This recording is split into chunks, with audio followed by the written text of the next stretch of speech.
Irmãos, bom dia. A graça e paz do nosso Deus esteja conosco.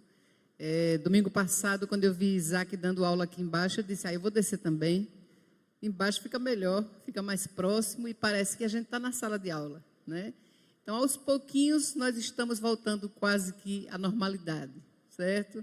Começamos com uma certa dificuldade, poucos irmãos presentes, mas graças a Deus, né, que tem providenciado, que tem nos ajudado, não apenas nesses aspectos formais ou normais do nosso dia a dia, mas tem nos ajudado porque realmente a doença tem ficado um pouquinho, tem sido espremida, né? Deus tem abençoado e o país está voltando à normalidade, e a normalidade é por conta da melhora mesmo. A gente tem visto, tem ouvido, né, os índices, graças a Deus.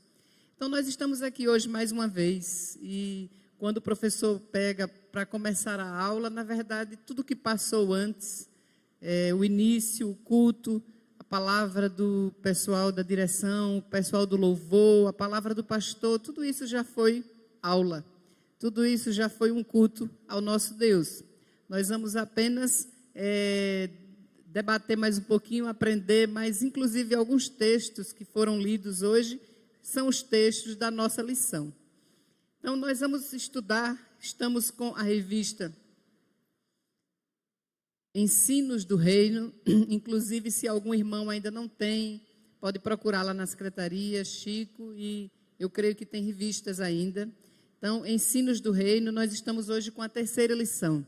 Domingo passado nós ouvimos a excelente aula com o nosso irmão Isaac sobre o perdão, e hoje o reino de Deus e os últimos do mundo, a parábola dos trabalhadores na vinha. Quando eu li essa parábola, assim, como eu sei que vocês conhecem, mas quando eu li então não sei que vez já, né, quantas vezes, mas eu me emocionei, dizendo assim, glória a Deus que existiu isso, glória a Deus que houve essa história, que houve, o dono da vinha contou essa história, porque nós somos essas pessoas. Então, nós vamos orar e vamos iniciar a aula. Senhor nosso Deus, nós te louvamos, Senhor, pela tua graça, a tua graça que é melhor do que a vida, Senhor. Te louvamos, Senhor, porque as tuas misericórdias estão aqui sobre nós. Te pedimos nesse instante, Pai, que esses momentos em que passaremos aqui, estudando juntos, Pai, sejam proveitosos e que cada um possa realmente aprender e aprender para viver mais dignamente de Ti, Senhor Deus, com mais dignidade como cristão, Senhor Deus. Em nome de Jesus, amém. Que nós possamos viver, na verdade, expressando essa graça de Jesus, essa graça de Deus sobre as nossas vidas. Então, quando os textos foram lidos hoje aqui, eles apontavam para a graça. Nós somos salvos pela graça. E é isso que nós vamos ver com essa parábola. Nós vamos fazer a leitura agora do texto básico que se encontra em Mateus 20, de 1 a 16. Mateus 20, de 1 a 16, é o texto básico da nossa lição, o texto que traz a parábola dos trabalhadores e o dono da vinha, né? A parábola já bastante conhecida, Mateus 20, de 1 a 16.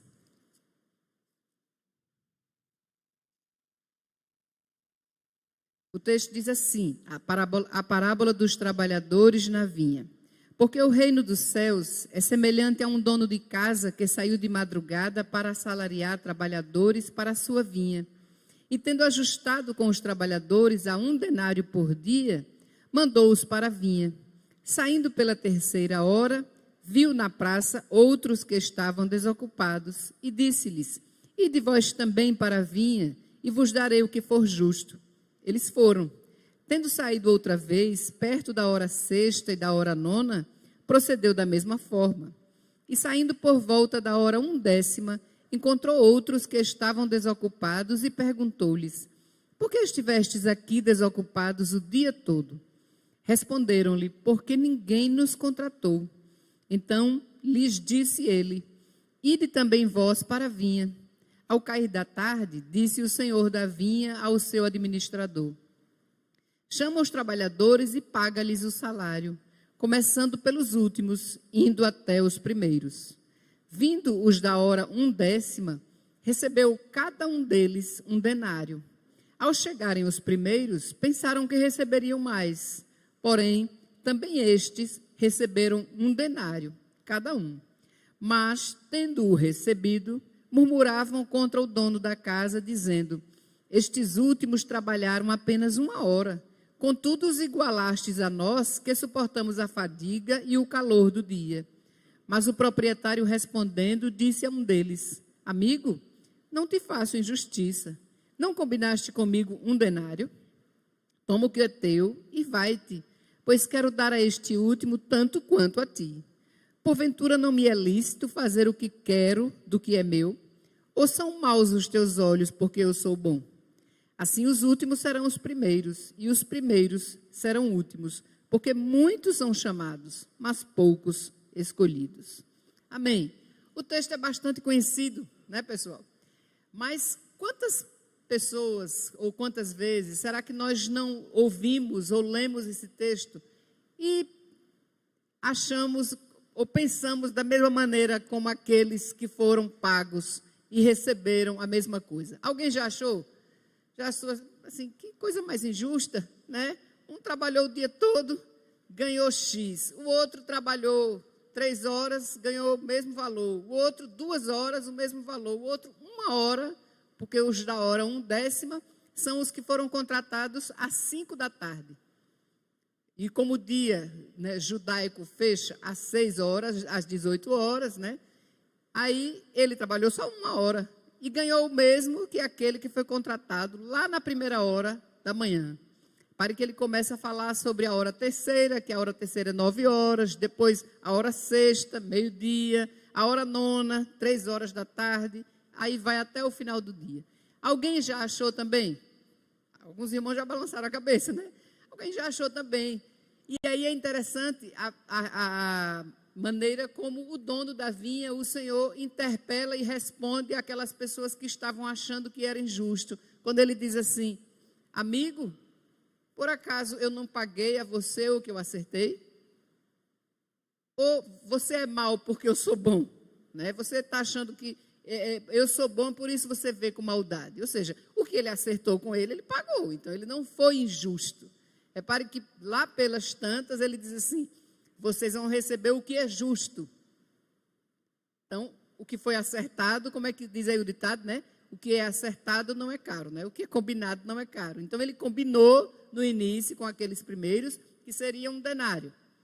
Se ele quis pagar um denário aos últimos, que trabalharam apenas 1 hora, aí é com ele. Mas o que ele acertou com os outros estava correto, não foi errado, certo? Então, esse é o texto. E foi diante desse texto que eu disse: glória a Deus que existe essa parábola. Porque nós somos aqueles que são chamados, não apenas na primeira hora do dia. Quantos de nós já foram chamados mais adiante? Quantos ainda serão chamados mais adiante ainda? O ladrão na cruz foi chamado no último momento. Já pensou se Jesus dissesse assim: oh, que pena, você aceitou agora, você clamou por mim agora, mas agora já está muito tarde. Agora você já está morrendo. Agora não dá mais para você. Agora você é o da última hora, rapaz. Eu venho com meus discípulos aí, andando. Você não ouviu falar de mim, não? Eu estava por aqui o tempo todo andando, fazendo milagres, transformando vinho, água em vinho, multiplicando pães e peixes, curando pessoas, ressuscitei pessoas. Você não viu nada? Agora é tarde para você. Já pensou? Se fosse assim, Jesus dissesse: você chegou quase na porta do céu, mas não vai chegar lá porque foi muito tarde. De jeito nenhum, né, pessoal? Não foi isso que Jesus disse.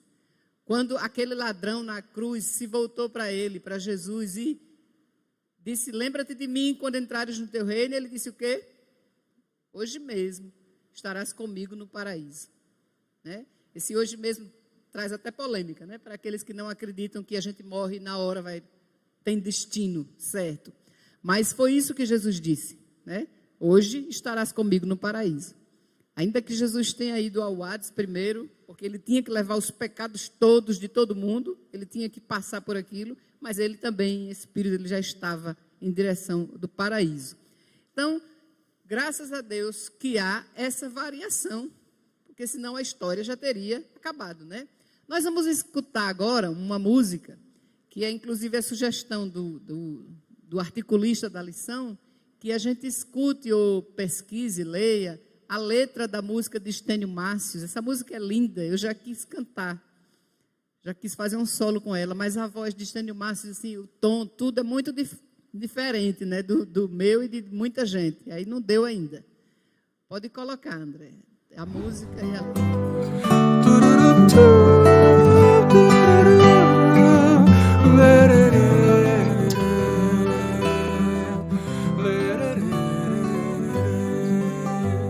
Sonhei que eu tinha morrido, não lembro direito do que.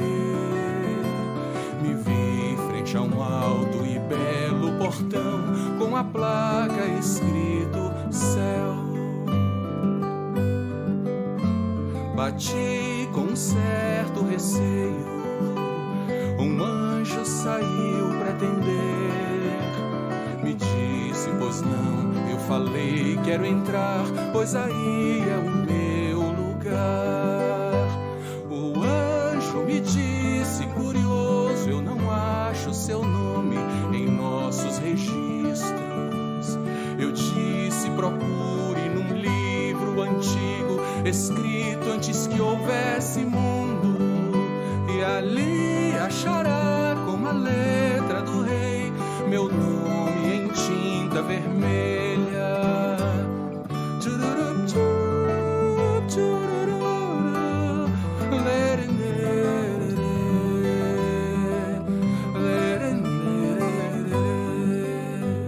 Alguém entregou para o anjo registros que eu reconheci, compêndio de todas as leis que eu quebrei e os pecados que cometi. O anjo olhava os registros, visivelmente assustado, e me perguntou, foi assim que viveu? Eu então respondi que sim. Então, como é que você tem coragem de vir nessa porta bater? Eu disse, olhe bem, no final dessa lista você reconhece esta letra.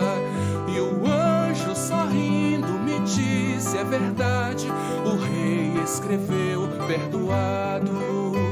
E ao som dessa bela palavra, aquele portão se abriu. Então eu entrava cantando um hino, que pena que o sonho acabou. Ficaram comigo aquelas palavras, primeiro eu quero ver meu Salvador.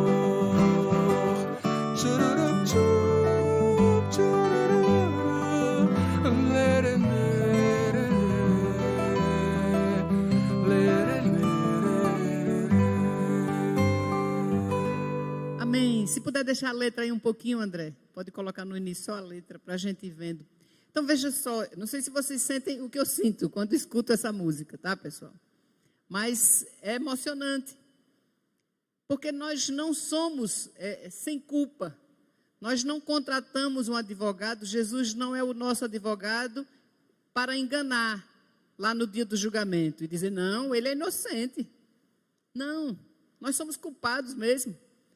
Quando o anjo puxar lá o livro, nós temos mesmo todos aqueles pecados. Naquele dia você pensou mal de fulano, Simone. Naquele dia você agiu assim com cicrano. Naquele outro dia você deixou de fazer o bem. Você era desse jeito, é você mesma. E eu tenho que dizer, sim, sou eu mesmo. Mas também um dia Jesus entrou no meu coração e o sangue dele cobriu tudo isso. E ele me disse que eu tenho garantia de que meu nome está aí. Aí, segundo a letra da música, né, ele conta uma história, o anjo olha lá e diz, é verdade, o rei assinou aqui, perdoado. Então, a história é essa. E aí, a gente podia perguntar assim, como assim? Por quê? Por quê? Nós somos aqueles trabalhadores, uns que chegaram logo no início, outros que chegaram no meio do dia, outros que chegarão lá no final. Nós somos as mesmas pessoas. E por que é que nós somos perdoados? É graça, É graça. Tinha um cântico também da minha época de adolescente, que falava sobre isso. Quando terminar essa vida, que lá no céu eu chegar, haverá uma multidão de irmãos querendo saber, me perguntar, como foi, irmão, que você chegou aqui? E ele vai responder, foi graça, superabundante graça, foi só graça mesmo, foi só pela graça de Jesus que eu venci e cheguei aqui. Então, o texto e a lição toda nos fala sobre isso. O reino de Deus e os últimos, a parábola dos trabalhadores na vinha, o texto que nós lemos, essa linda canção de Estênio Márcios, é só a graça. E aí tem uma pergunta do catecismo, uma pergunta que, quando a pessoa faz o catecismo, que diz assim, como se Deus perguntasse para mim e para você, perguntasse para as pessoas, quando nós chegássemos lá, quando nós chegarmos lá na porta do céu, e ele perguntasse assim, por que é que eu devo deixar ou permitir que você entre no meu céu? A pessoa, quando vai fazer evangelismo explosivo, que aí pergunta a alguém se tem certeza da salvação, pergunta o que foi que aconteceu na vida dela que mudou. E se Deus perguntasse a você hoje, agora, por que é que eu devo deixar você entrar no meu céu? O que é que nós diríamos? Pela graça. Eu realmente não mereço. Quantos de nós, muitas vezes, não pensamos assim, Senhor, mas fulano é melhor do que eu. Eu acho fulano mais ajustado, mas ele podia crer, ele podia entrar também, ele podia fazer parte. Então, por enquanto Deus não muda a vida dele, a única coisa que eu posso dizer que, da minha parte, é graça. Foi graça. Então, não há sacrifício, não há coisa alguma que possamos fazer para alcançar essa graça, certo? Então, porque eu deveria permitir? A pessoa podia dizer assim, porque eu fui um bom filho. Será que é uma justificativa isso? Ah, Senhor, o Senhor deve permitir que eu entre no seu céu porque eu fui um bom pai, eu fui um bom filho, eu fui uma pessoa correta, um homem de caráter, uma mulher honesta, um homem... E aí? De acordo com a Bíblia, se nós pensarmos alguma coisa indevida, nós já estamos ferindo a santidade de Deus. E se diz que no céu não entra nenhum pecado, então já estaria errado. Certo? A pessoa já estaria reprovada. Muitos acham que a salvação é por mérito. Muitos acham isso, Que a salvação é por mérito. Alguém conhece alguém assim? Que acha? Muitos de nós, Há religiões, há seitas que vivem baseadas nisso, que nós devemos fazer para alcançar alguma coisa. E isso realmente já está tão assim introjetado na cabeça de todo mundo, de muitas pessoas. A gente é acostumado a isso. Porque como é que a gente consegue as coisas? A gente consegue trabalhando, a gente consegue lutando, a gente consegue pagando, comprando, a gente consegue ficar em forma ou não, fazendo alguma coisa, se esforçando, certo? Então, tudo que a gente adquire, geralmente, é através de muito esforço, não é verdade? Então, tem na mente da gente que para adquirir alguma coisa não pode ser de outra forma. Existe um ditado popular que diz o quê? Quando a esmola é grande demais, o cego desconfia. Então, a gente desconfia. Quando uma pessoa faz uma bondade, uma coisa assim gratuita, a gente desconfia, não desconfia? Porque a nossa cultura, o que existe na nossa cabeça, na nossa mente, a nossa formação é isso. Tudo que se consegue é pago. E a gente ainda vai além, fazendo um complemento desse ditado aí, que só é bom quando é caro. Então, o negócio é caro, por isso que é bom. Então, existe isso. E os judeus, aquele povo ali, quando Jesus estava contando aquela parábola, o contexto é que Jesus estava naquela região da Judeia e algumas coisas tinham acontecido. Eu coloquei aí, até daqui a pouco a gente chega lá. Então, o objetivo da nossa lição é entender o que é graça. compreender que nós não merecemos qualquer privilégio ou vantagem. Isso é fácil de dizer, tá, pessoal? Mas não é fácil na prática. Vou explicar. Nós dizemos que não merecemos nenhum privilégio ou vantagem, mas nós mesmos fazemos acepção de pessoas. Nós nos achamos melhor do que outras pessoas. Nós comparamos, quando não é com a gente mesmo, a gente compara com outras pessoas. Fulano, uma pessoa boa, direita, assim. O outro a gente já acha. Ou seja, nós não olhamos com o olhar de Jesus, porque ele não nos olha desse jeito, né? Então, nós fazemos comparações, nós fazemos acepção de pessoas, nós atribuímos privilégios e vantagens a uns em detrimento de outros. Não fazemos isso? Só sou eu. Então, nós achamos que alguns merecem mais mesmo. Fulano de tal, aqui mesmo, tá, pessoal? No nosso meio, não estou falando lá no trabalho, nem na família, entre as pessoas que não são cristãs, não. Estou dizendo na igreja mesmo. A gente acha que alguns merecem mais respeito, merecem mais deferência, certo? Então, nós dizemos isso, que não temos vantagem ou privilégio, mas nem sempre na prática nós agimos assim. Entender que não há diferença entre últimos e primeiros no reino de Deus. Não há diferença. E outra coisa, é interessante como Deus faz. Por exemplo, nós estamos todos aqui. Aí digamos que tem aqui no nosso meio hoje uma pessoa que é visitante. Que Deus pega essa pessoa, transforme a vida dela hoje. Entre no coração dessa pessoa. E que Ele queira, e que Ele tenha destinado, designado, para que essa pessoa faça uma grande obra. Aqui dentro. Quantos já viram isso? O milagre acontece assim. Daqui a pouco aquela pessoa que entrou há tão pouco tempo, começa a falar, e aquela fala dela atrai, e aquela pessoa é chamada para tocar, e daqui a pouco ela já está cantando, daqui a pouco ela está pregando.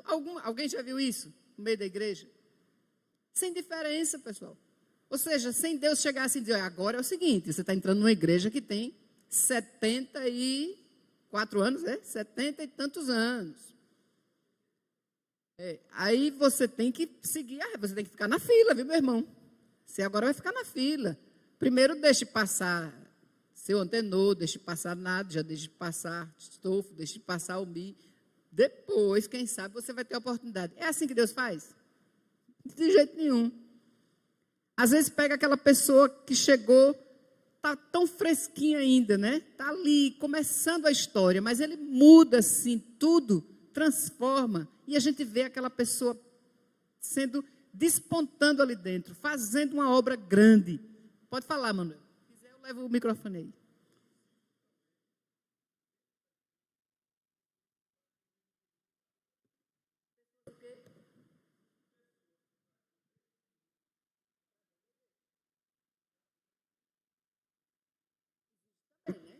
Existe também. Existe de tudo, né? Nós temos que vigiar. Por exemplo, nós ouvimos aqui hoje, na introdução, na leitura que Chico fez, e ele explicou sobre a questão da tentação. A tentação que nós sofremos não vem só do diabo, ela vem de nós mesmos, vem da carne, né? Vem do mundo e vem do diabo. Nós passamos por essa tentação, nós temos. Então, às vezes a pessoa traz, é o contrário, às vezes a pessoa traz o mundo, traz para cá, né? Então, tem que haver realmente bom senso, tem que haver oração, tem que haver comunhão, para a pessoa saber que está sintonizado, né? Por exemplo, enquanto estudava essa lição sobre a graça, sobre tudo isso, eu pensei assim, sobre provações, tá? Quantas vezes nós passamos por provações e nós somos reprovados? Nós falamos tantas vezes assim que nós devemos orar, devemos esperar em Deus, devemos fazer isso, aquilo, e às vezes na hora H da aprovação a gente, está entendendo? É bonito contar aquela história de Jó. Jó foi paciente, Jó fez isso, Jó perdeu tudo, e ainda na primeira vez, no primeiro dia, quando ele perdeu, ele disse, bendito é o nome do Senhor, nu saí do ventre da minha mãe, nu voltarei, o Senhor deu, o Senhor tomou, e a gente diz que bênção, graças a Deus. Mas às vezes quando aperta uma coisinha assim, no pé da gente, a gente já começa, né? E aí a gente perde a oportunidade. Aparece uma possibilidade assim, lá longe, de uma doençazinha atingir o nosso corpo. E aí a gente começa, Senhor, mas por que isso, né? Mas por que isso como? Como é que a gente vai morrer? A gente vai ter que morrer um dia. De repente pode ser de um acidente, mas de repente pode ser de uma doença. E é claro, toda vez que eu oro por alguém, eu oro por algum irmão, alguma pessoa daqui, por mim mesma, que tem algum problema, enfermidade, eu digo, Senhor, o Senhor é soberano, o Senhor sabe todas as coisas, mas eu, como irmã, como parte desse corpo, o que eu peço para essa pessoa é saúde total e plena. Esse é o desejo nosso. Mas, acima de tudo, que o nome do Senhor seja glorificado na vida dela, na vida dele, que ele consiga passar por esse período assim, tal. Mas o que a gente deseja realmente, a gente tem que ser sincero, né, pessoal? A gente não vai dizer que, não, o Senhor cure só se quiser, se não quiser, não. Não, Senhor, o que nós queremos é a cura mesmo. O Senhor pode, mas o Senhor é soberano, né? Então, tudo isso que a gente tem que pensar quando analisa sobre, ninguém tem privilégio ou vantagem, mas será que eu estou me comportando de tal maneira que eu mostre isso realmente, que ninguém tem privilégio ou vantagem? Entender que não há diferença entre últimos e primeiros, né? Os que chegaram depois. Tem um momento da lição que o autor diz assim, para Deus, no que se refere à salvação, não há diferença entre Paulo, Pedro e o ladrão na cruz. Nenhuma. Paulo, o maior pregador, o maior exegeta, o maior apóstolo, o maior de todos os tempos. Aí vem Pedro, grande também. E o ladrão na cruz, no que se refere à salvação, não há diferença entre eles. Certo? Então, por que eu devo permitir que você entre no meu céu? Aquela pergunta, né? O que podemos fazer para merecer o céu? Nossas boas intenções e ações podem nos conduzir para o céu? Eu estava falando sobre o merecimento, eu digo, e a cultura, a nossa cultura é disso mesmo. Às vezes, quando a gente diz alguma coisa, ou conta uma bênção, alguma coisa que aconteceu num grupo de amigos, de pessoas assim, aí sempre, pelo menos no meu grupo, tem alguém que diz assim, você fez por merecimento, né, Simone? Você é uma pessoa que merece. Eu digo, não mereço coisa alguma. Às vezes até tem uma tensão, porque eu digo, não, eu não mereço coisa alguma. É só graça mesmo, não mereço nada. Aí a pessoa acha que é uma falsa modéstia, uma falsidade, né? A pessoa acha assim, é uma falsidade. É claro que ela acha que merece. Não, é verdade, porque se a gente pensar, e a outra pessoa? E quem merece sim? E o outro que está lá padecendo? A gente não entende. A história é dessa parábola. O dono da vinha saiu lá, e o que se conta da história naquela região da Judéia é que havia a seguinte cultura, e quem viaja para Jerusalém nos dias atuais diz que naquela região ainda existe isso. As pessoas, os trabalhadores, ficavam num determinado local esperando que aparecesse alguém para chamar para trabalhar lá na colheita, para trabalhar lá na vinha, etc.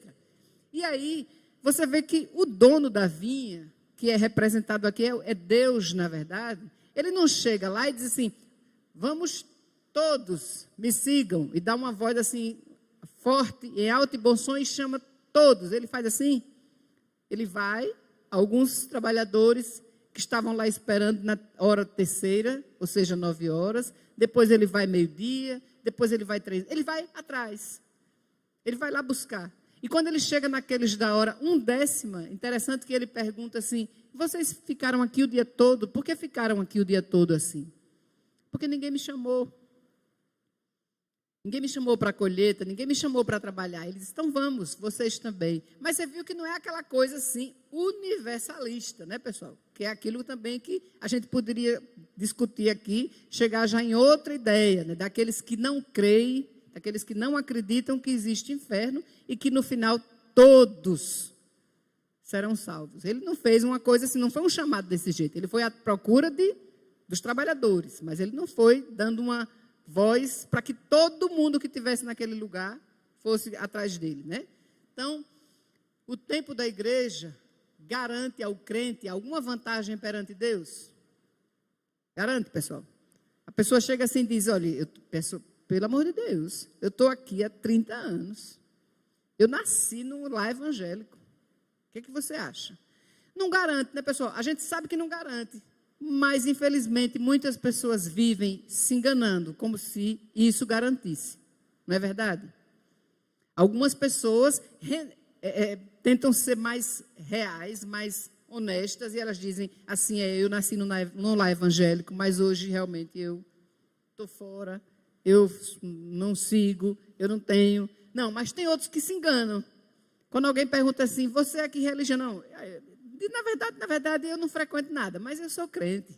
Meu pai e minha mãe me batizaram lá, de vez em quando eu vou no Natal, no Ano Novo, eu estou lá, eu sou crente.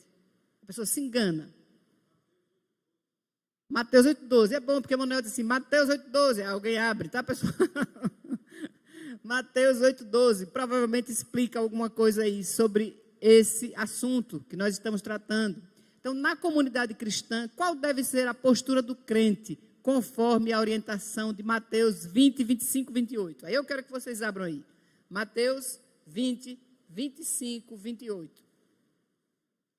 Qual deve ser a postura do crente? Vou ler aqui rapidinho.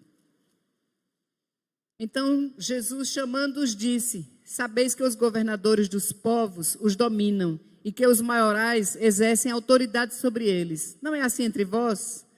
Pelo contrário, quem quiser tornar-se grande, não é assim entre vós. Pelo contrário, quem quiser tornar-se grande entre vós, será esse o que vos sirva. E quem quiser ser o primeiro entre vós, será esse o vosso servo. Então, nesse texto aqui, de 25 a 28, tal como o Filho do Homem, que não veio para ser servido, mas para servir e dar a sua vida em resgate por muitos, Jesus nos fala de humildade. Não é humildade, pessoal, isso? Aquele que quiser ser Senhor, ele sirva. Porque o Filho do Homem veio para servir. Quem se lembra lá daquele momento, na última ceia, lá quando Jesus foi cear lá com os discípulos, a despedida de Jesus, preparando tudo aquilo, qual era a discussão lá dos dois discípulos? Quem era que ia ficar à direita, quem era que ia ficar à esquerda, quem era que... Aí o que foi que Jesus fez? Deu uma lição de moral neles assim, disse, vocês são fogo, né? Eu estou aqui preparando a ceia, vocês querendo saber quem é o maior, quem é o menor. Foi isso que Jesus fez. Pegou a bacia, colocou água, pegou uma toalha, ou seja, ele agiu. As palavras naquele momento não iam repercutir tanto quanto aquela ação. Jesus, o Deus, o dono de tudo, o Criador de todas as coisas, nosso Deus e Pai, ele pegou a toalha e agiu. Quantas vezes nós não fazemos isso, né, pessoal? Ou seja, eu estou aqui dando aula, aí tem uma pessoa assim, que aos nossos olhos, pode ser a pessoa mais humilde, uma situação mais assim, mais discreta, e aí acontece alguma coisa, sei lá, a pessoa me trata mal, é rebelde, ou de uma forma grosseira. Quantas vezes a gente vai lá e revida na hora? Né? E diz, não, mas eu preciso mostrar à pessoa que ela está errada. Eu preciso mostrar qual é o lugar dela, qual é o meu lugar. Não é assim que a gente faz tantas vezes? Às vezes a gente precisa caminhar uma milha mais, né? Caminhar uma milha mais, mostrar. Quem me ensina muito a caminhar uma milha mais, é Chico. Do marido a gente pode fazer propaganda, né, pessoal? Então, ele me ensina. Pense uma pessoa que me ensina demais a andar uma milha a mais, a ter paciência, a ser uma pessoa, a não se incomodar. Eu digo, mas fulano fez isso assim com você. Não, deixa para lá. Então, às vezes a gente precisa agir e não dizer. Então, no nosso meio, tá? Nós não temos privilégios nem vantagens, não devemos ter. Não devemos ter, né? No reino dos céus, há alguma diferença entre judeus e gentios? Está lá em Efésios 3, 6. Nós lemos hoje, vimos esse texto. Efésios 3, 6, fica bem claro. E para aquelas pessoas, né? Há pessoas que pensam, inclusive, que o Israel tem uma coisa diferente e nós não. Não. Hoje o Israel de Deus somos todos nós. Judeus e gentios, todo o Israel de Deus é isso. E algumas pessoas pensam que há uma diferença tão grande mesmo, que tem uma bênção especial em, por exemplo, visitar Jerusalém. Sim, tem uma bênção especial, como tem uma bênção especial visitar as maravilhas todas do mundo que Deus fez. Se a pessoa puder ir lá, ver, visitar, é uma maravilha. Mas não significa que eu pisar naquele chão, topar naquela areia, pegar naquela... Não existe nada disso. Inclusive, a gente sabe de seitas, né? De pessoas que trazem alguma coisa e vendem como se fosse assim, se comprar, se tiver isso, se adquirir um pouco disso aqui, vai ter uma bênção especial, porque veio de lá. Então, não tem diferença entre judeus e gentios. Efésios 3,6 nos diz aí o seguinte: a saber que os gentios são co-herdeiros, membros do mesmo corpo e coparticipantes da promessa em Cristo Jesus por meio do Evangelho. Ou seja, nós somos co-herdeiros, coparticipantes, membros do mesmo corpo, não há diferença entre judeus e gentios. Isso é bem compreendido pelos evangélicos. Então, a gente, às vezes, percebe que não há essa compreensão, né? A pessoa acha mesmo que tem uma coisa, assim, especial. E que nós somos a segunda categoria. Não, nós não somos a segunda categoria. Jesus, quando veio, ele estendeu o evangelho para todos. Inclusive, lá naquela visão de Pedro, quando ele deu aquela visão a Pedro, a visão lá do lençol, e mandou que ele pegasse tudo aquilo, e Pedro disse: não, de maneira nenhuma, Senhor. Coisa imunda não entra nunca, jamais entrou na minha boca. E não chame de imundo aquilo que eu fiz. E logo depois daquela visão, houve o quê? Quem estava lá esperando na rua direita, lá tal, que ele tinha que ir lá fazer, orar por aquela pessoa, né? Ele tinha que fazer aquilo ali era mostrar a abrangência do evangelho. O evangelho não era só para os judeus. Então, qual é o contexto?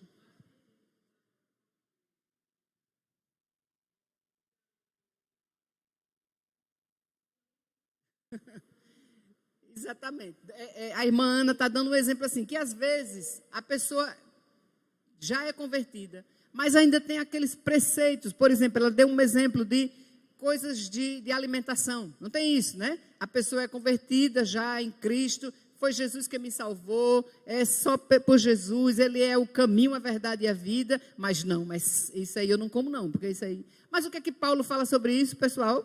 Para a gente não se deter nisso muito, sobre a debilidade dos fracos. E ele diz assim: se você for comer isso e escandalizar seu irmão, por amor a ele, não coma.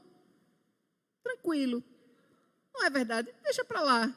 A pessoa está naquela fase ainda. Claro que ela tem que ser ensinada. Aquilo ali não pode ser um preceito assim de dizer, não, se não for, não acredito que fulano é crente porque ele come carne de porco. Não, alguém tem que chegar e tem que ensinar essa pessoa. Porque senão ela vai viver com esses preceitos e ela vai começar a fazer diferenças. Ela frequenta a igreja, mas ela acha que eu não sou crente porque eu como carne de porco, que o outro não é, porque aí vai ficar numa confusão. Então alguém tem que ensinar.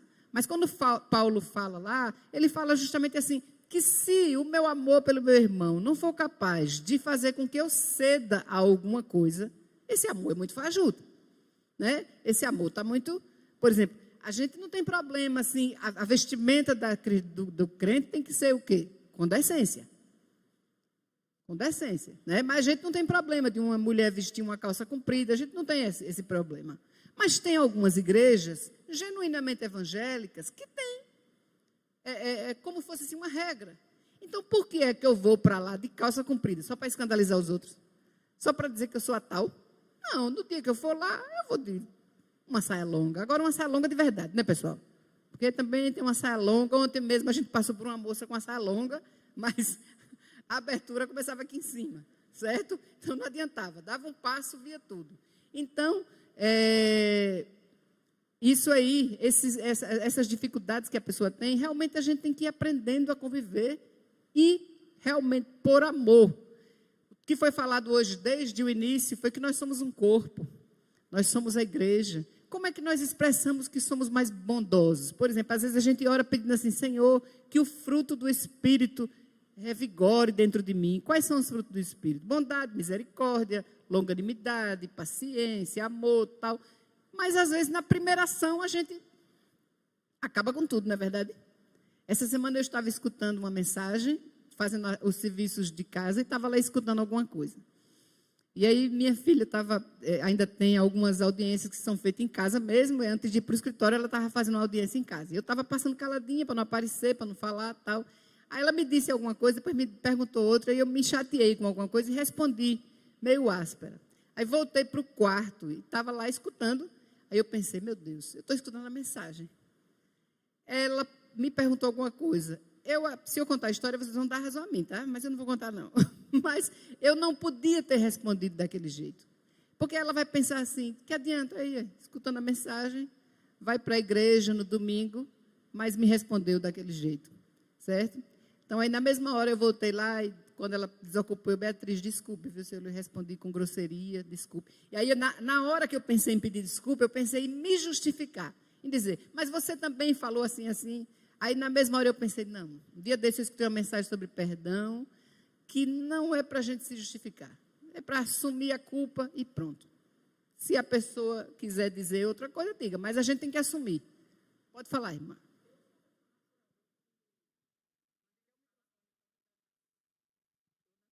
Uma pessoa de fala forte, incisiva. Vocês têm uma ideia, o meu apelido de brincadeira entre meus irmãos, eles me chamam de sargento. Então, eu era uma mãe extremamente autoritária.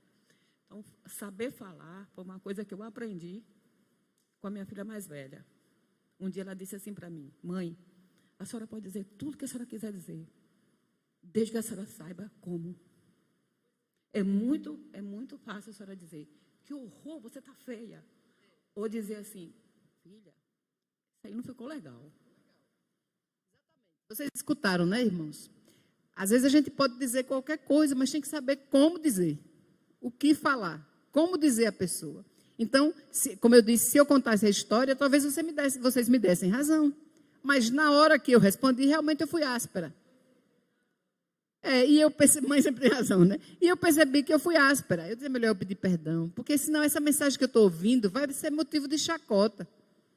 Ela vai me dizer, para que fica escutando mensagem, me chama para ir para a igreja no domingo, na hora que eu falo uma coisa, me responde daquele jeito. Então, não é fácil, mas tem que ser assim, não é fácil. Alguém já disse assim, porque a vida da gente é uma luta, né, pessoal? Parece que as pessoas que não querem levar um compromisso a sério com Deus, elas dormem com muito mais paz do que a gente. Alguém pensa nisso? A gente dorme, porque Deus cuida do sono da gente. Mas a gente tem muito mais o que pensar. A gente fica pensando, meu Deus, hoje eu podia ter feito isso, não fiz. Hoje eu podia ter dito aquilo, não disse. E a gente começa a pensar nesses detalhes. É diferente de quem não está nem aí.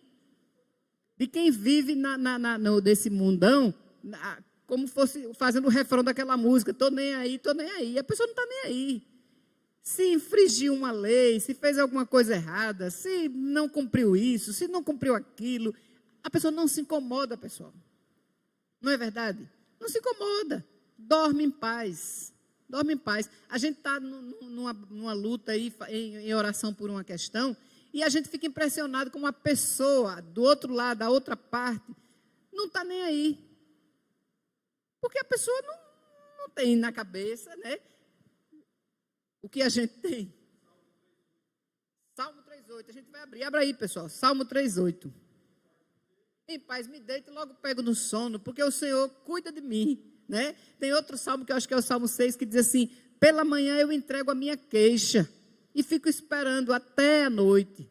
Então, a gente vive nessa perspectiva e vive nessa expectativa. A gente coloca diante de Deus, a gente fica pensando, a gente entrega, a gente fica esperando. É o tempo todo assim. E sabendo, porém, que tudo que a gente tem é só a graça.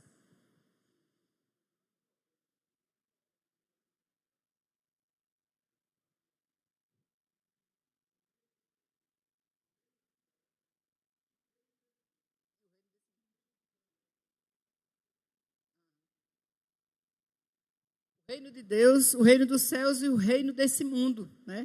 São as atuações, né? O que é que tem o reino do mundo para nos dar? O reino do céu, o que é que vai acontecer? Como é que vai ser? E nós aqui, né?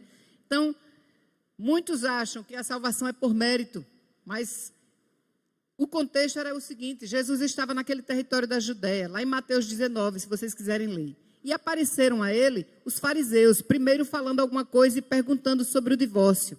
É lícito, Senhor? E aí eles vão falar sobre aquilo. E quando falam sobre a questão do divórcio, não tem como não aparecer. Aparece o quê? Quem tem razão e quem não tem razão. Quem está certo e quem está errado. Quem é bom e quem é ruim, quando fala sobre isso, né? Os pais, naquela situação ali em que Jesus estava, levaram as crianças para serem abençoadas. Então, eles queriam a bênção para as crianças. Jesus abençoou e disse que delas é o reino dos céus. Jesus, naquele íntere também, naquele momento, teve um encontro com o jovem rico. E como foi que o jovem rico perguntou? O que devo fazer, não foi?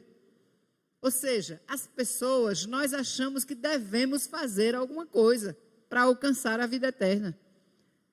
De graça é muito difícil, né? Você disse, não, é graça. É só a graça, né? O jovem rico perguntou assim, o que devo fazer? Jesus teve um encontro com esse jovem e desfez a ideia de que é por merecimento. A resposta de Jesus a ele, desfez a ideia. Não era por merecimento. Quando ele disse assim, mas eu cumpro os mandamentos desde cedo. Não faço isso, não faço aquilo, não faço aquilo outro, não faço aquilo outro. Mas Jesus sabia onde é que estava o coração dele e disse assim, então, pronto, para você levar um 10, venda tudo que você tem e distribua e tal e tal. Aí ele sabia que era o ponto fraco daquele rapaz, né? E não podia, não deu certo. Então, no texto em estudo, os trabalhadores pensaram mesmo. Uns achavam que deveriam ganhar mais que outros porque trabalharam mais. Né? Eu já disse assim, brincando, né? Brincadeiras, assim, eu acho que tem mais de um tipo de céu. Ou tem escalões de céu. Porque não é possível que eu fique no mesmo céu que uma pessoa tão... Certo? Às vezes a gente pensa assim, porque a gente vê uma pessoa tão... Né, aquele mesmo céu. Então só pode ser a graça mesmo. Só a graça. Né? Não dá para comparar. Se a gente citar aqui alguns poucos nomes de pessoas, inclusive, que já passaram aqui, missionários que são também ligados aqui à nossa igreja, não dá para a gente pensar aquela mesma pessoa que já fez tanto. E nós não somos iguais, só mesmo na visão da graça de Deus. Só a graça de Deus, certo? Eu estava lendo um dia desse, escutando a mensagem sobre um trechozinho que fala, acho que é a história de Ecã, quando ele diz assim, Senhor, o que é que você vai ganhar se eu morrer? Comigo morto, o que é que você vai ganhar? Porque uma pessoa morta não pode louvar, não pode adorar, não pode fazer nada. Aí eu fiquei só pensando, meu Deus, será que nós teríamos coragem de dizer a Deus, Senhor, não me leve agora não. Eu estou trabalhando. O que é que você vai ganhar com minha morte? Eu estou aqui ativa, fazendo isso. Vai fazer falta. Será que a gente tem cacife? Para dizer assim a Deus, né? Para colocar na oração diante dele assim, eu não posso ir agora não, Senhor. Veja quanta coisa eu estou fazendo. Eu tenho muito trabalho a fazer, né? Infelizmente, no mundo lá fora, o que a gente vê assim, as pessoas têm muita pena de ir porque elas precisam ganhar mais dinheiro, né? Elas são muito novas, precisam curtir, precisam aproveitar, né? A gente tem uma pessoa muito próxima que está num estado de saúde muito complicado, muito delicado, e um dia desse estava conversando com umas amigas sobre ela, e umas disseram assim, mas está desse jeito, mas foi uma pessoa que viveu intensamente. E eu só pensando assim, meu Deus, viveu intensamente e loucamente. Viveu intensamente. Aí eu não aguentei, eu disse assim, eu espero que tenha preparado o espírito. Porque intensamente viver, de curtir todas, de sair todo dia, de viajar direto, de passear, de fazer isso, aquilo, mas se não preocupar com o espírito, é complicado, certo? Então, o dono da vinha começou a pagar os últimos primeiro. Eu achei interessante isso na parábola. Porque ele podia começar a pagar pelos primeiros logo, os primeiros iriam embora e não ficariam sabendo quanto foi que os outros receberam. Aí não teria polêmica, não era? Não teria polêmica. Ele colocava fila, quem começou primeiro? Venha que eu vou logo lhe pagar. Os primeiros iam saindo e ninguém ia ficar sabendo. Mas na parábola, pedagogicamente, que Jesus contou, o dono da vinha fez questão de pagar aos últimos primeiros, para que os primeiros vissem que todos receberam a mesma coisa. Ou seja, que não faz diferença. Não faz diferença entre quem foi convertido há 50 anos e quem acabou de se converter agora. Se nesse momento os dois partirem para a glória, um não vai ficar na porta, porque só se converteu agora. Todos os dois vão entrar. O céu é o mesmo. Então, Jesus começou a pagar os últimos primeiro, para mostrar mesmo, para que os outros ficassem sabendo. E para levantar aquela polêmica, né? Senhor, eu trabalhei na fadiga do sol o dia todo, recebi a mesma coisa. Eles receberam a mesma coisa que eu. Quer dizer, será que eu não posso fazer o que quero com o que é meu? O que eu acertei com você, amigo, eu estou pagando. Então, eu estou sendo bondoso em pagar o mesmo a eles também, certo?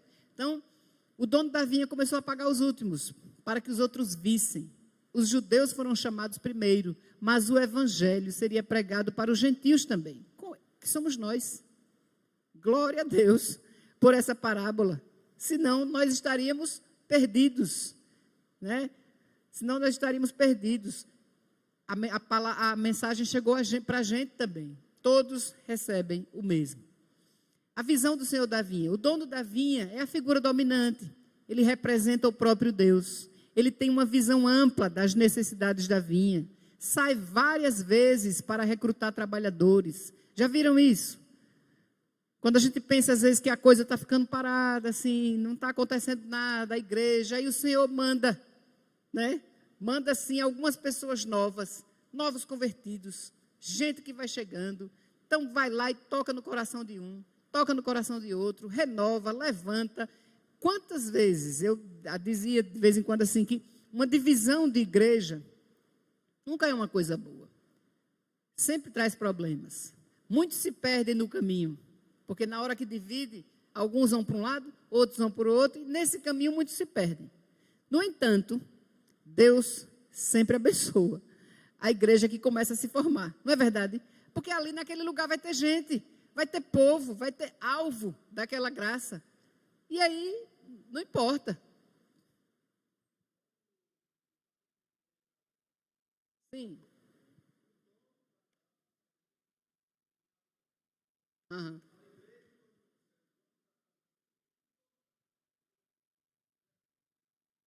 Sim.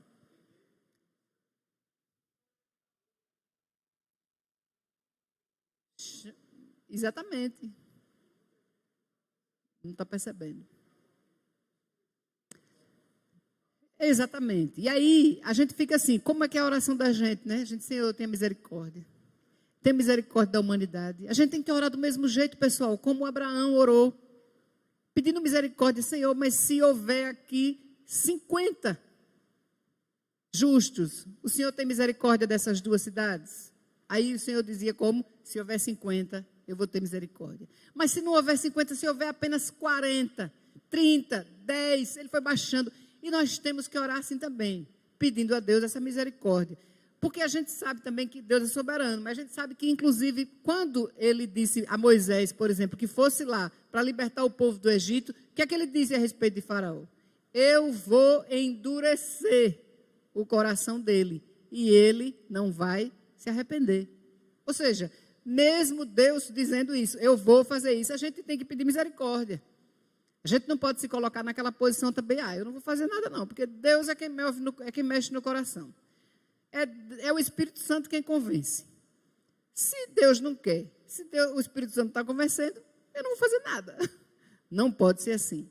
A posição da gente tem que ser de interceder, de orar, de ir lá, de clamar, de pedir misericórdia a Deus, mesmo sabendo que muitos ouvem e não se convertem, porque o Senhor mesmo, alguns, infelizmente, irmãos, Ele quer que sejam castigados mesmo, pela iniquidade, pelo pecado, por tudo que acontece, como aconteceu várias vezes na história todinha, lá no Antigo Testamento. Quantas vezes mostrava assim, endureceu o coração daquele povo, daquela nação, aquele povo não permitiu. Teve uma daquela cidadezinha, não sei se é Ziclac, que Davi queria passar e pediu para passar e o povo não permitiu, porque Deus endureceu o coração, porque queria punir aquele povo.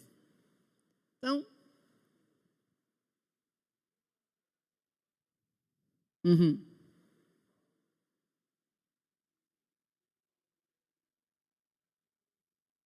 não detalhou.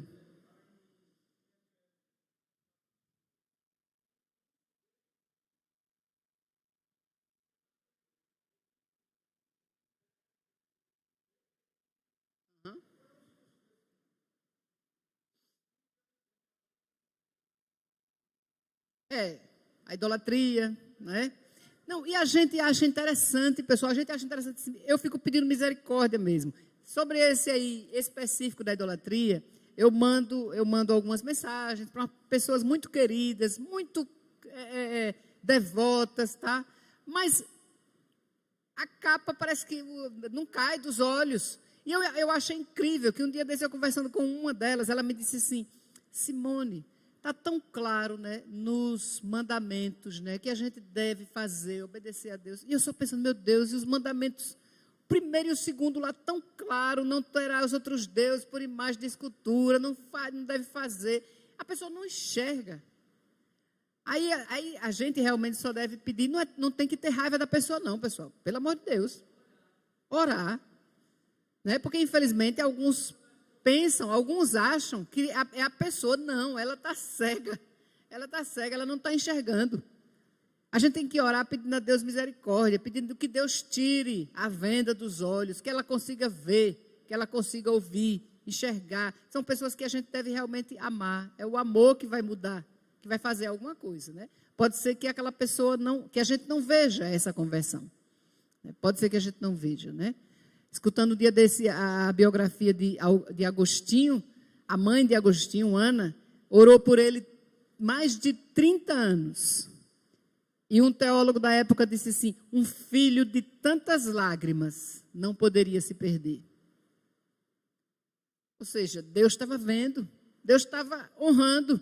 Um filho de tantas lágrimas não poderia se perder. Era um homem culto, um homem muito inteligente, um homem letrado. E na hora, no momento exato da conversão, veja como foi. Ele era muito mundano, promíscuo, estava andando por uma daquelas cidades e chegou num determinado lugar, numa casa onde ele estava, e na casa ao lado, uma criança, um menino, disse, leia Romanos tal e tal. Leia Romanos, disse 3 vezes para Agostinho. Ele pegou o texto, abriu e leu e se converteu naquela hora. Algumas conversões não são assim, então, né? Mas Deus age como Ele quer. A conversão dele foi tão assim, radical que logo depois daquele episódio, ele saiu por aquela cidade, como ele era muito mundano, andava em prostíbulos, tinha muitas amantes. Ele ia andando pela rua e uma mulher começou a gritar, Agostinho, Agostinho, Agostinho. E ele não olhava para trás, aumentando o passo. Aí, lá pelas tantas, ela disse, você não é Agostinho? Ele disse, não, Agostinho morreu. Ou seja, foi uma coisa assim, radical. Morreu, acabou, não era mais aquela pessoa. Então, a gente tem que pedir. Quantas vezes alguém não deve ter dito, coitado dessa Ana, a mãe de Agostinho, 30 anos orando por ele. Repare, um perdido desse, não é verdade? E ela continuou orando e seguiu aquilo ali. Um filho de tantas lágrimas não pode se perder. Então, ela foi firme naquilo. Então, a visão do Senhor da vinha é essa. Ele tem uma visão ampla das necessidades da vinha. Sai várias vezes, precisa colher as uvas, assume toda a responsabilidade, dá instruções, junta trabalhadores, paga, responde aos que se opõem. A fazenda é sua, a vinha é sua, o resultado dela também lhe pertence. Então, nós estamos trabalhando aqui, pessoal, mas é para Deus. É para Deus. Então, nós devemos pensar em tudo isso o tempo todo. O segundo tópico trata da graça, a graça do Senhor da vinha. No reino de Deus, o mérito e a capacidade são colocados de lado para que a graça prevaleça. Então, não é por mérito nem por capacidade. Né? Por mais que alguém tenha mérito e capacidade, dons especiais, tá? Mas é a graça que faz com que a pessoa seja salva, que muda a vida daquela pessoa, é a graça de Deus. Quando eu era bem mais jovem, eu não entendia muito quando alguém dizia assim, o versículo, né? A tua graça é melhor que a vida. Aí eu pensava, o que é melhor que a vida? Se a pessoa não tiver vida, não tem nem graça. Mas aí depois eu pensei o contrário justamente. Se a pessoa não tiver graça, não tem vida. Tem coisa pior do que a pessoa não ter em quem crer, não ter a quem pedir, não tem a graça de acreditar. Quantas pessoas vivem, né, assim, sem a graça de acreditar? Então, nós temos essa graça, tá? A graça salvadora de Deus não está condicionada à vontade nem aos méritos humanos, tá? Não é porque eu sou boazinha que Deus faz alguma coisa boa. Não, pelo contrário. Se fosse de acordo comigo, de acordo com o meu jeito de ser, eu seria punida todos os dias. E era pouco ainda, tá? Para Kinstemarker, a graça vale mais que a justiça parcial e tendenciosa do homem. Repare que lá eles queriam ser justos, A justiça deles era o quê? Quem chegou primeiro e começou a trabalhar primeiro ganha mais. Quem chegou por último ganha menos. Mas a graça salvadora é muito mais que isso. Se nós fôssemos fazer assim, terminaríamos sendo injustos. Quando a gente tenta fazer com os filhos, por exemplo, muitas vezes, né, eu me pego com isso, não sei se vocês tinham esse problema, né? Aí eu faço o almoço, preparo tudo, tá lá, senta para almoçar. Aí um se levanta ligeiro, porque eu digo assim, pessoal, vamos ajudar, né? Cada um faz uma coisinha e tal. Aí um acaba de almoçar ligeiro, lava o prato, bota lá em cima, sai correndo da cozinha, né? Aí eu digo, já pensou se eu fizesse só o meu prato de comida? Né? Na verdade, a gente tem assim, no dia a dia, a gente tem várias situações para a gente ver assim, é Deus, é a graça de Deus. Essa relação, inclusive, com os filhos, essa relação com filhos, que, claro que numa dimensão bem menor, porque nós não somos como deveríamos, mas, semana passada, quando Isaac estava falando sobre perdão, eu me lembrei disso. Quantas vezes os nossos filhos erram, cometem alguma coisa que não está correta, que nos desagrada, mas dentro do coração, a gente já perdoou. É ou não é?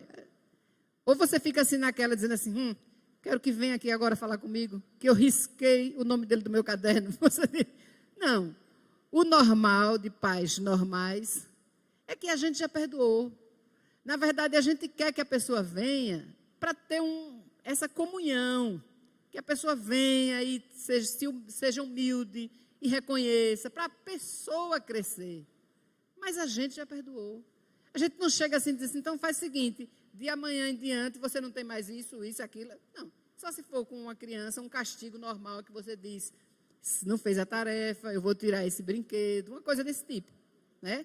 Mas a gente não corta, não deixa de ser filho, porque... Agora imagine Deus, aliás, isso que eu estou dizendo está representado lá na palavra. Se nós, que somos falhos, abençoamos os nossos filhos, imagine Deus. Imagine Deus. Então, os judeus se orgulhavam. Não sei para que eu coloco os óculos, pessoal. Não preciso, só mania. De longe eu enxergo muito bem. Os judeus se orgulhavam da herança de Abraão, de Isaac e de Jacó. Então, por isso, eles se orgulhavam dessa herança. Não, nosso pai Abraão, Isaac, então nós temos capacidade e mérito, né? Para Jesus, nada disso importava. A graça do Senhor. Os judeus não tinham mais privilégio que os gentios. Nós lemos isso. Nós todos somos co-herdeiros. O Senhor do reino aplica a salvação mediante a graça. É graça mesmo. Aí alguém diz assim que, então é graça, a gente não precisa fazer nada, então cada um pode viver a vida como quiser, porque a graça está sobre tudo. E aí, o que vocês acham disso? Então a gente pode viver como quiser, fazer o que quiser, porque uma vez salvo, salvo para sempre. É isso mesmo? Não. Se acontecer isso com alguém, é porque realmente nós só conseguimos ver as pessoas aqui, a gente não consegue ver o coração. Se alguém se satisfaz, se compraz com o pecado, realmente não houve alguma coisa, uma mudança lá dentro dela. Não estou dizendo com isso também que a pessoa não peca mais. A pessoa peca, é claro. Pode falar, Eva. Quer o microfone? Todos trabalharam.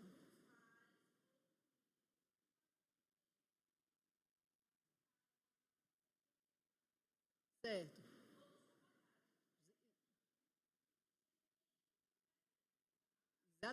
Exatamente. Todos foram chamados para trabalhar e todos trabalharam.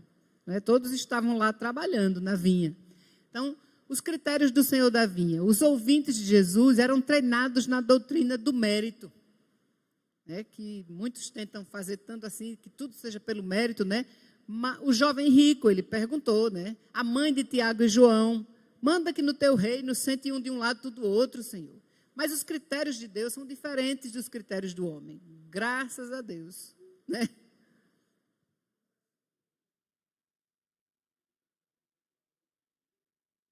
Sim. Espírito de inveja. Exatamente. E aí, agora imagine, né, se a gente tem dúvidas desse jeito, imagine se a gente tem a pele grossa para aguentar o que Jó aguentou. Se a gente reclama de coisa desse tipo, que normal, um é assim, outro é de outro jeito, cada pessoa é de um jeito. Um tem mais, outro tem menos, Um estudou mais, outro estudou menos, um tem um emprego assim, outro tem... Não é verdade? Né? Agora, imagine se a gente ainda tem problema, perrengue com essas coisinhas assim. Imagine se a gente passasse por um turbilhão como Jó. E, às vezes, a maneira de aprender, aliás, às vezes não, sempre, pessoal, a maneira de aprender é na aprovação. Se não tiver uma coisa acontecendo, como é que a gente ora mais? Quando é que a gente ora mais? Não tem jeito. Quando tem alguma coisa, quando tem uma causa, quando tem um problema, quando tem uma dúvida, quando tem uma doença, quando tem um pleito, a gente tem que pleitear alguma coisa, a gente quer pedir a Deus alguma coisa, a gente quer pelo menos pedir que Ele sustente a fé da gente, quando está sendo tentado, uma aprovação, etc. Né? Então, os critérios de Deus são diferentes dos critérios do homem. A graça é de graça, não há barganha. Eu vou fazer isso, eu vou fazer assim, eu vou fazer desse jeito, e aí o Senhor vai dar um jeitinho, não é, Senhor? Não. A recompensa é graça. Não importa quanto tempo se trabalhou na vinha, para Deus, quanto à salvação, aquilo que eu falei, não há diferença entre Pedro, Paulo e o ladrão arrependido. Alguns afirmam que o conceito de salvação pela graça leva o crente a se tornar relaxado. Como rebater esse pensamento? Aquilo que nós acabamos de falar, né? O pecado não alegra mais. A pessoa tem um problema com o pecado. A pessoa não vai querer. Claro que erra, mas ela não vai querer, ela não fica satisfeita, ela ora, ela pede perdão, ela vai lá e fala com o irmão, ela pensa 10 vezes antes de fazer, para não precisar ter que pedir perdão. Ela se segura, né? Ela se segura, por exemplo, a tentação está chegando, tem coisas que acontecem que eu penso assim, não é possível, será que a tentação passou por essa pessoa, foi assim como um raio, topou e a pessoa caiu na hora? Geralmente não é, geralmente tem um passo a passo, né? Escutando uma pregação um dia do pastor Augusto Nicodemos, ele disse que a primeira vez não é pecado olhar, a segunda é. Ou seja, ele quis dizer que às vezes a pessoa olha sem querer, dá uma olhada assim e olha sem querer, e vê o que não devia ver. Mas aí a pessoa vai e olha de novo. E para no olhar, e chama o serviçal e pergunta quem é aquela mulher. E a janela que estava aberta, vendo, a pessoa deixou aberta mesmo, não fechou de novo. Aí o pecado vem aos poucos, certo? Esse é um aspecto. Então, a pessoa não vai viver relaxadamente, porque ela não vai, se ela foi mesmo salva, alvo dessa graça de verdade, ela não vai aguentar. Ela não vai aguentar. Ela até pode cair feio, muita gente cai. Nós, o que é que diz o texto? Aquele que pensa que está em pé. Então, nada disso é para a gente se vangloriar, tá, pessoal? Nada disso é. Porque a gente sabe que qualquer pessoa está sujeita às várias quedas, ao que pode acontecer, né? Com qualquer um. A conclusão, não temos nenhuma participação na nossa salvação. Vocês já sabem disso, estão cansados de saber, mas a escola dominical serve para isso mesmo, para a gente pegar os ensinamentos e inculcar. Porque, irmãos, por mais que alguém diga assim, mas Simone, mas que bobagem, por isso que eu não venho, né? Depois de tantos anos de crente, aí eu venho para aqui para a igreja para ouvir tudo sobre a graça, que é a graça, eu já sabia disso. Sim, meus irmãos, a gente já sabia disso. Mas é preciso repetir, de vez em quando a gente fica sabendo de pessoas que estavam tão firmes, caminhando no nosso meio, e hoje estão em heresias. Em heresias mesmo. Como o pastor diz de vez em quando, a Bíblia é de onde se tira as heresias. E a pessoa está na heresia. E você tem que, às vezes, ir lá, falar com a pessoa, tenta falar, tenta trazer de volta, e a pessoa estava aqui.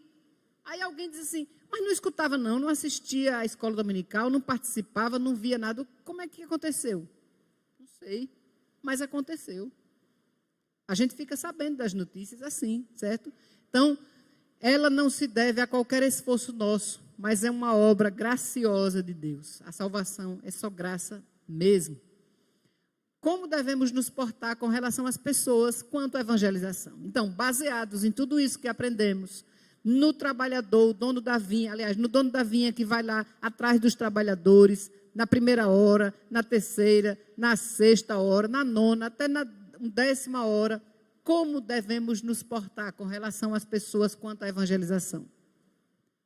Como é que devemos? Evangelizando, indo atrás, falando, porque a gente não sabe a hora, não sabe qual é o momento que vai acabar, não sabe até onde vai esse trabalho. Então, a gente tem que continuar chamando e falando, né? Será que temos feito acepção de pessoas? Ou seja, às vezes a gente olha assim para alguém e diz, aquele dali, se eu der uma palavrinha, ele se converte. E às vezes olha para outra pessoa e diz, que dali só a graça, viu? Os dois, só pela graça, pessoal. Agora, a gente acha, pelo visual, a gente acha que uns merecem mais e que outros não. Não é verdade? A gente faz assim com as pessoas, certo? A gente faz essa acepção quando não deveria fazer. Então, essa é a aplicação para que nós possamos pensar, né? O que nós temos feito como trabalhadores dessa vinha? O que nós temos feito como participantes dessa comunidade, alvos dessa graça? Será que nós temos achado que alguns merecem e outros não, né? Então, é para a gente pensar mesmo, certo? Alguém pode falar mais alguma coisa, se quiser.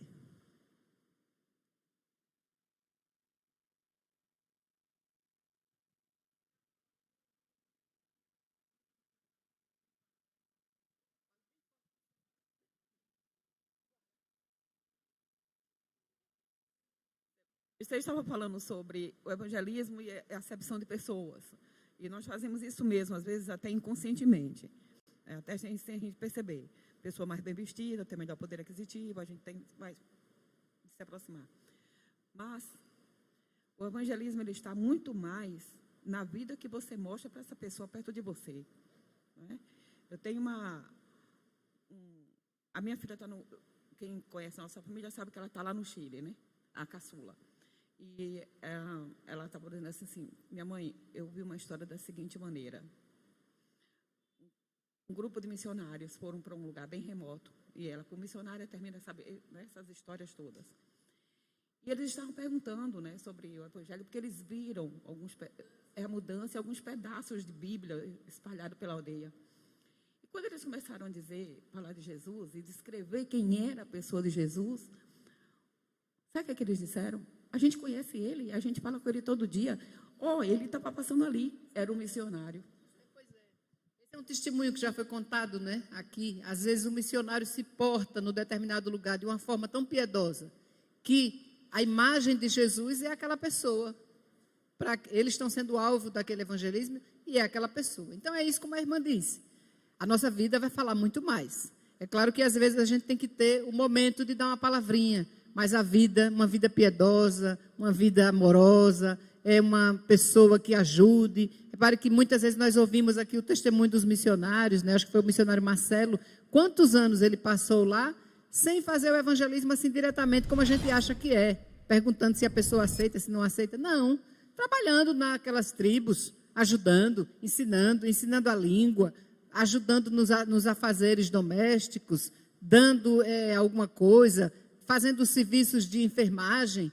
Então, aquelas pessoas tinham uma imagem do que era. Então, essa é a melhor forma, realmente, de se chegar a alguém. Então, vamos ficar de pé, irmãos, e vamos encerrar a nossa lição. Desculpa por passar da hora, tá? Então, vamos orar. Senhor Deus, louvado seja o teu nome, Pai. Muito obrigado, Senhor, pela tua graça, Senhor, porque é ela que nos salva. Ela que nos alcançou, que nos salvou, Senhor Deus, a tua graça. Se não fosse assim, Pai, nós todos estaríamos perdidos, porque nós, por mais que façamos, Pai, não temos mérito, capacidade, Senhor Deus, para alcançar a salvação. Só mesmo através do teu Filho Jesus, Pai, pela graça. Em nome de Jesus, então, nós te agradecemos, pedimos por cada um que está aqui e que nós possamos, na nossa vida, no nosso dia a dia, revelar, Senhor Deus, a tua graça para as outras pessoas. Em nome de Jesus. Amém.